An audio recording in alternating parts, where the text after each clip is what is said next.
Hello, my name's Roisin and welcome back to my channel. So if you're watching this video, I'm going to assume that you have seen a screen adaptation of a Jane Austen book. Whether that be one of the many adaptations of Pride and Prejudice, one of the Emmas, the only Sense and Sensibility worth talking about, or that really awkward Mansfield Park adaptation. You've seen them and maybe you love them all in all of their confrontations in the rain, wet shirt, tearful proposal,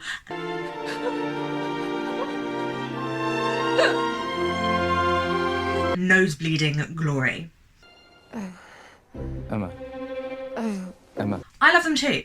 I think I've seen every Austen adaptation that came out since 1980, and if it's a rainy Sunday afternoon or I have a cold, they are my go-to comfort watch. But as someone who also loves Jane Austen's novels, I think that there is often something missing, or at the very least severely underplayed in many of the screen adaptations. Hell, even in a lot of the popular discussion of Jane Austen's writing. It's part of the reason she is sometimes diminished as a small writer of small stories, in the way that people who write about women often are. My problem is this: Jane Austen did not write romance novels. Adaptations of Jane Austen's work often focus on the heroine and her love interest, and turn them into sweeping epics of grand gestures and bold declarations. But while all 6 of her novels do follow the marriage plot, the resolution of a comedy where everyone is married in the end, I feel like by focusing on the romance, the adaptations are often focusing on the wrong thing. Austen used this trope of girl meets boy as a frame on which to hang her social satire, her incisive portrayal of the landed gentry and upper middle classes in the early 19th century, and her mocking of exactly the sort of sentimental romance that often gets slipped into the adaptations. Do not get me started about the American ending of Joe Wright's Pride and Prejudice. Some scholars also argue that through this focus on marriage, Austen is making a deeper point about the marriage market of her time, and the limited potential for women, marriage as the only possible career choice. I mean, the heroines of Austen novels only get to the altar, but there are many other long-term marriages in Austen, and most of them are not a pretty prospect. Whilst most Jane Austen adaptations do have moments of comedy, it's almost impossible not to find the humour in Mr. Collins, for example. Many years since I've had such an exemplary vegetable. The satire often gets so lost that we come full circle and take her sincerely when she was being ironic. I am not in any way arguing that there is no love story in Pride and Prejudice, or that the romance in Persuasion is a distraction. Of course, love and courtship come into the picture, and I've swooned as much as the next girl over Henry Tilney's knowledge of muslins. But I think that putting Jane Austen solely into the box of romance minimises what she's doing. Now, there could be a whole other discussion about the sexism inherent in the rejection of the romance genre as serious literature, but that's not what I mean. I don't have a problem with the fact that her plots revolve around relationships. I just think that if you're adapting or even just reading Jane Austen's work and all you come away with is a love story, then you're missing out. Now, just a word on terms before we get into my argument. I mentioned in that intro the words marriage plot and romance novel. And I think it's important that we get on the same page as to what specifically I'm talking about, because romance novel in particular is kind of a woolly term. I have a whole video on the Romantic movement, which happened at around the same time that Austen was writing, and so she was aware of it, although she was not part of that movement. So it would be simple to say she's not writing romance because she's not writing capital R romance. But I'm not using that definition of romance today. So you can check out that video if you're interested in learning more about the Romantic movement and how it relates to Wuthering Heights.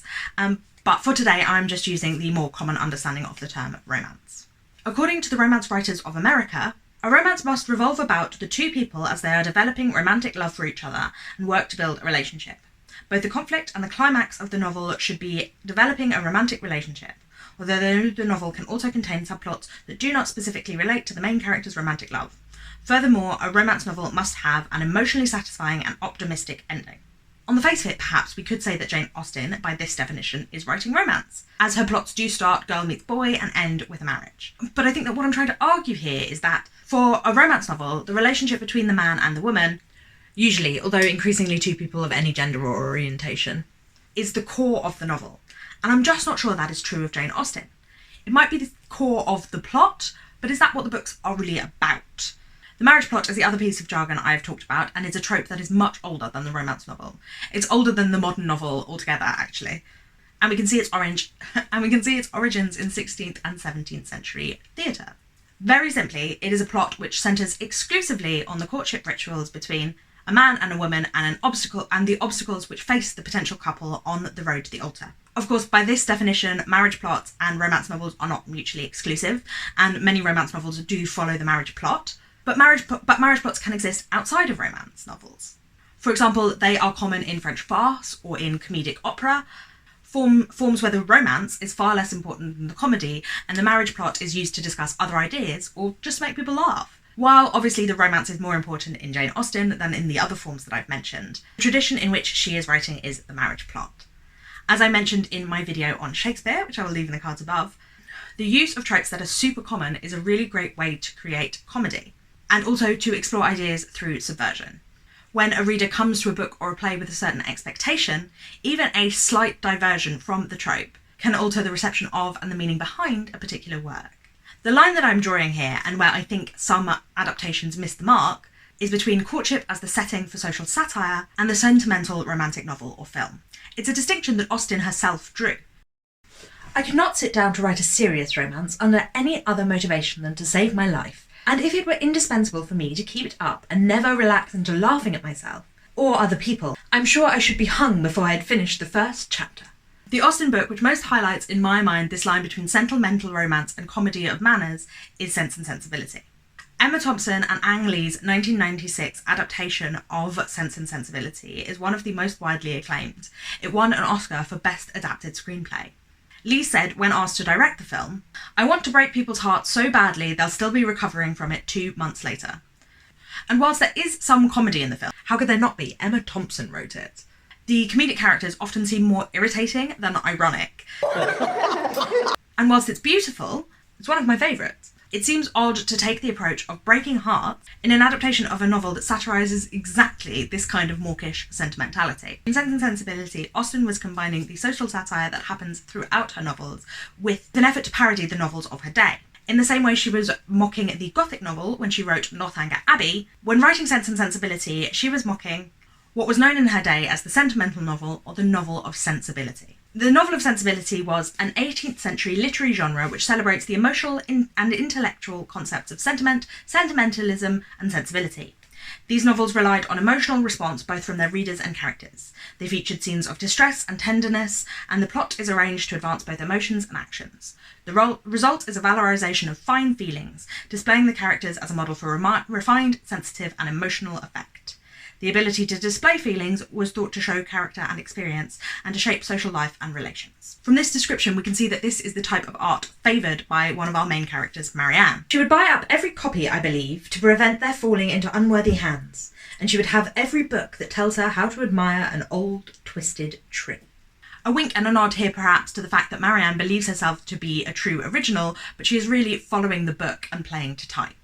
And her running off to overlook Willoughby's house in a rainstorm shows that she is the sensibility of the title. She believes herself to be the heroine of a sentimental novel. Fortunately for her, she's in a more benign satire, or she might have died of that fever. And in fact, an earlier version of Sense and Sensibility was an even more clear parody, with lost orphans, swooning heroines, and excessive emotions all mocked. Austen herself was a reader from a young age of the satire of Henry Fielding and Samuel Richardson, and she used Sense and Sensibility to show how selfishness and hypocrisy can be hidden behind a facade of sentimentality. She says of Marianne, "She expected from other people the same opinions and feelings as her own, and she judged of their motives by the immediate effect of their actions on herself. But while she is demanding her lovers must enter in all her feelings, the same books, the same music that charm them both, her sister gently and with much humour puts her back in her box." "It is not everyone," said Eleanor, "who has your passion for dead leaves."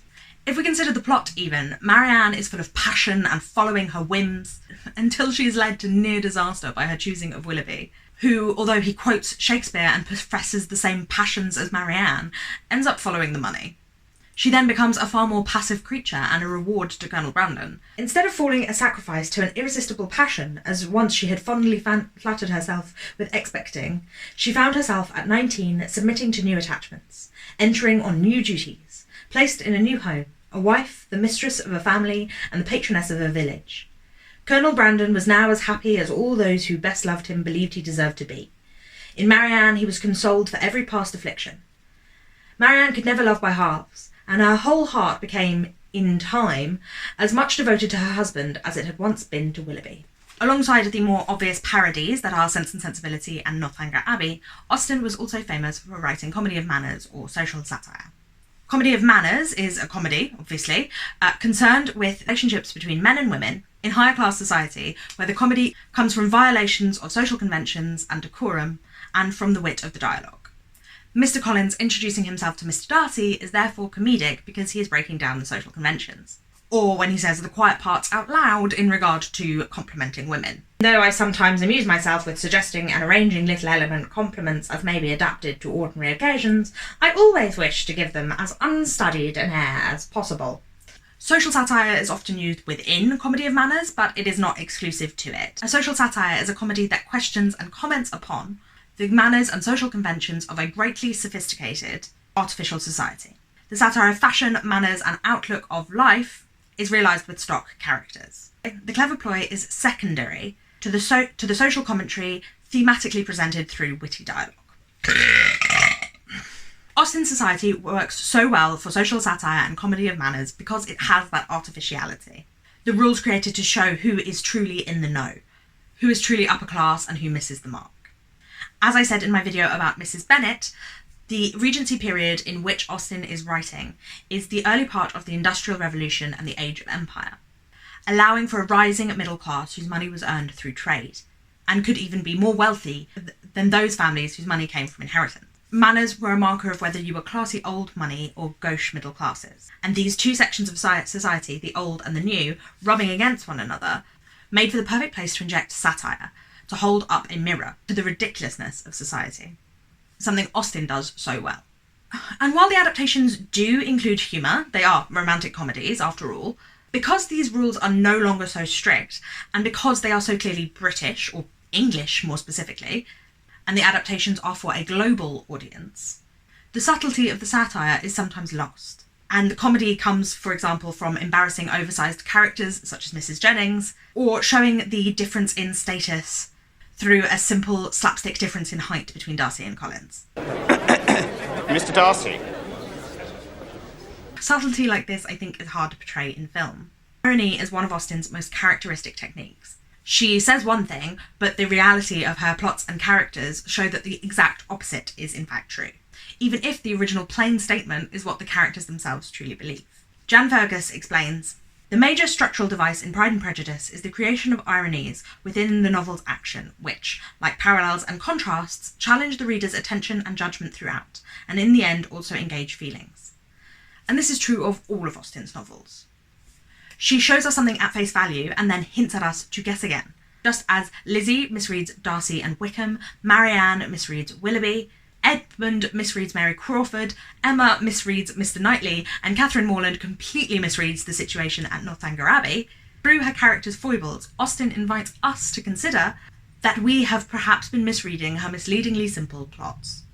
The first line of Pride and Prejudice, and perhaps the most famous line in all of Austen, "It is a truth universally acknowledged that a single man in possession of a good fortune must be in want of a wife," is perhaps a perfect example of this. Because it's right there at the start of the novel as almost the thesis statement, and yet all that follows proves the exact opposite to be true. Our large-fortuned young gentlemen have no real pull towards marriage. It is single women in possession of no fortune at all who are in dire need of husbands. This sentence also puts paid to anyone who reads Pride and Prejudice as if it was from Lizzie's point of view. It is only Mrs. Bennet who truly believes this sentence. Our narrator is not Lizzie, but an omniscient watcher, smirking at us from the very opening line. As I said in the definition of social satire, the clever ploy is secondary. The humour is not funny for the sake of it, but instead a social commentary is being made by the writer. And I think this is the second place where adaptations that focus too heavily on the romance fall down. Whilst, of course, our heroines find a perfect and financially suitable suitor by the end of the novel, the point of social satire is to make a comment about the unfavourable aspects of the society about which you are writing. Much like the thick of it mocks focus group politics, bureaucracy, and a government completely out of touch with the world, Austen is using her gentle humour to make a point about the marriage market and the position of women in late 18th and early 19th century England.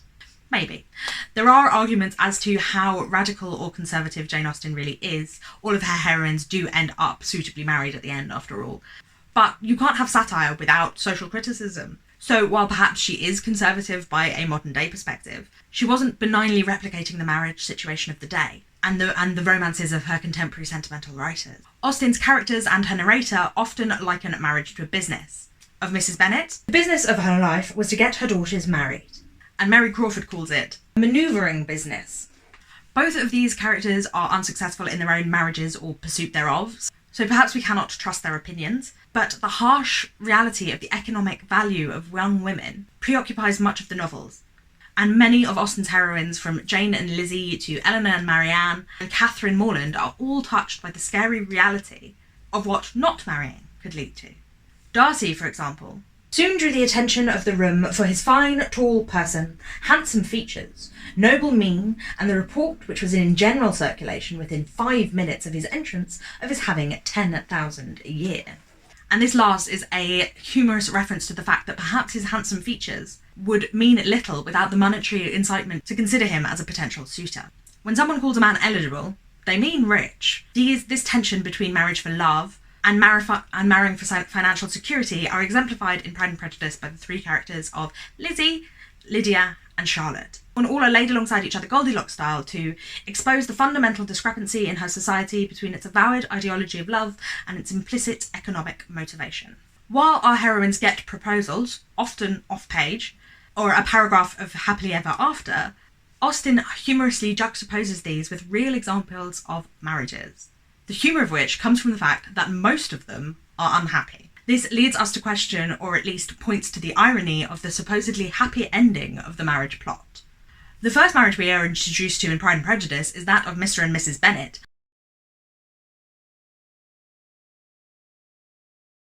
and this one is clearly unhappy. Captivated by youth and beauty and the appearance of good humour which youth and beauty generally give, had married a woman whose weak understanding and illiberal mind had, very early in their marriage, put an end to all real affection for her. In Persuasion and Emma, both of our heroines' sisters are also married.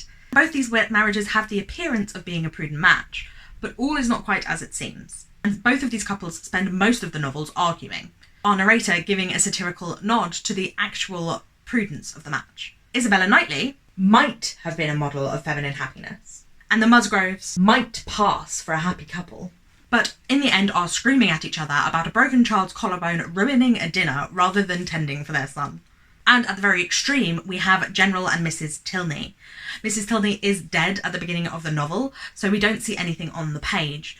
And although he did not murder her, as Catherine suspects, we do know he treated her with cruelty, from which we can assume Austen means abuse. There are some happy marriages in Austen, like the Gardiners and the Crofts, for example, but they are few and far between. And the Crofts are so unconventional a marriage, she travels with him in his navy ships, and they have no children, that it's hard to compare them to the rest. So why would Austen's heroines want to get married at all? Well, Austen hints also at the questionable future of unmarried women. The threat of Mr. Collins throwing them out hangs over all of the Bennet sisters, and we see how the Dashwoods are treated by their brother in one of the satirical scenes that I think the adaptation actually does very well, as their brother is wheedled from £1,000 a year to the occasional game by his greedy wife. In addition, characters like Miss Bates, while they are often used for comedic effect, she constantly strays across the borders imposed on her by polite society. Through her, we are shown the horrors of spinsterhood, and when Mr. Knightley reprimands Emma for laughing at her, we as the audience are also reprimanded for falling into Austen's comedic trap and laughing as well.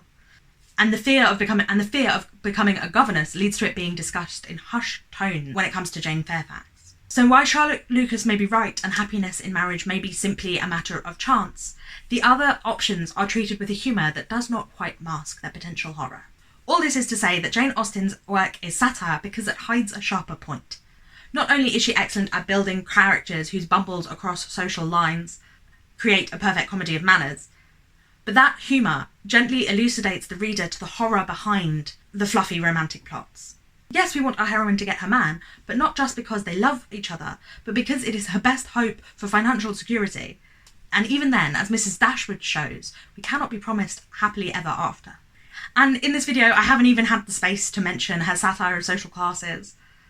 The ironic mirroring of characters like Mrs. Bennet and Lady Catherine de Bourgh, whose almost identical actions cause almost opposite reactions because of the class into which they were born.